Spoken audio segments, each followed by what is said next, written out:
आपका शरीर स्वस्थ बहुत बढ़िया है।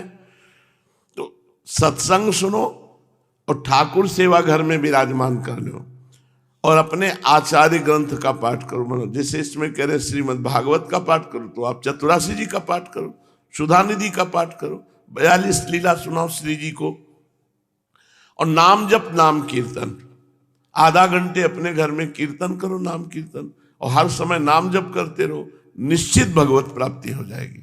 पूज्य पाद उड़िया बाबा जी महाराज सत्संग, भगवत सेवा, श्रीमद् भागवत का पाठ, नाम जप नाम कीर्तन, ये चारों भगवत प्राप्ति के साधन है। इससे निश्चित भगवत प्राप्ति हो जाती है। भजन निरंतर होना चाहिए। यदि उसमें एक दिन का भी व्यवधान हो जाए तो मन मलिन होने लगता है और भगवत प्राप्ति में बाधा पड़ जाती है। ध्यान से सुनो, भजन रोज होना चाहिए, भजन निरंतर होना चाहिए। अगर एक दिन की भी चूक हो जाएगी तो हृदय में मलिनता प्रवेश करेगी और भगवत प्राप्ति में बाधा हो जाएगी। एक दिन का भी व्यवधान होगा तो कई दिनों की संचित पूंजी नष्ट हो जाएगी। इसलिए नियमित भजन करो, निरंतर भजन करो। यदि तुम भगवान का भजन करते हो और तुम्हें संसार की चीजें अच्छी लगती हैं तो समझना चाहिए कि अभी हम अपने लक्ष्य से कोसों दूर हैं। जब संसार की बढ़िया से बढ़िया चीज को देखकर भी हमें घृणा हो तब समझना चाहिए कि हमारा भजन ठीक हो रहा है। हम भगवान का भजन कर रहे हैं, संसार की चीजें अच्छी लगती हैं तो समझना चाहिए कि हम अपने लक्ष्य से अभी कोसों दूर हैं। और जब बढ़िया से बढ़िया वस्तु, व्यक्ति, स्थान, पद एक घृणा होने लगे तब समझना कि हमारा भजन ठीक से हो रहा है। भगवत भक्त को यहां से लेकर ब्रह्मलोक तक की सब चीजें तुच्छ दिखाई देती हैं, तुच्छ, बिल्कुल नगण्य। भक्ति और ज्ञान की प्रतिक्षण वृद्धि होती रहती है जो नाम जप करते हैं। भक्ति और ज्ञान की प्रतिक्षण वृद्धि होती रहती है, बढ़ता रहता है ज्ञान और भक्ति जो निरंतर नाम जप कर रहे हैं। एक माला जपने पर भी भक्ति बढ़ती है और ज्ञान बढ़ता है।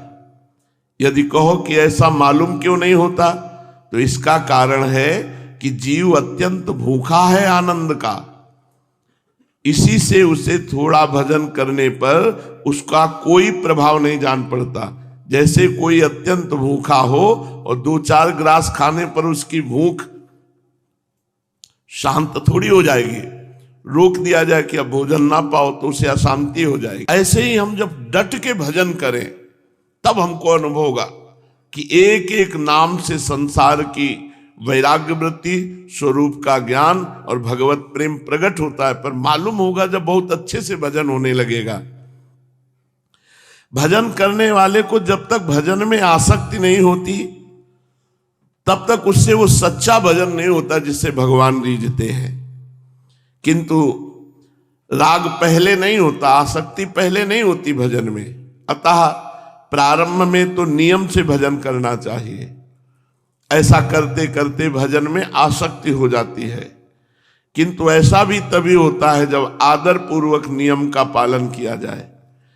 ये जो बेगार की तरह भजन करते रहते हैं नियम पूरा करने के लिए, श्रद्धा पूर्वक, सत्कार पूर्वक निरंतर यदि भजन किया जाए तो स्वाद मिलने लगेगा भजन में। भजन में जिसका हम भजन करते हैं उसके रूप दर्शन होने लगेंगे। ये बेगार की तरह भजन करने से आनंद का अनुभव नहीं होता। लाभ तो मिलेगा ही पर बहुत देर मिलेगा। जब तक भजन में लगन नहीं होती तब तक कुछ नहीं हो सकता।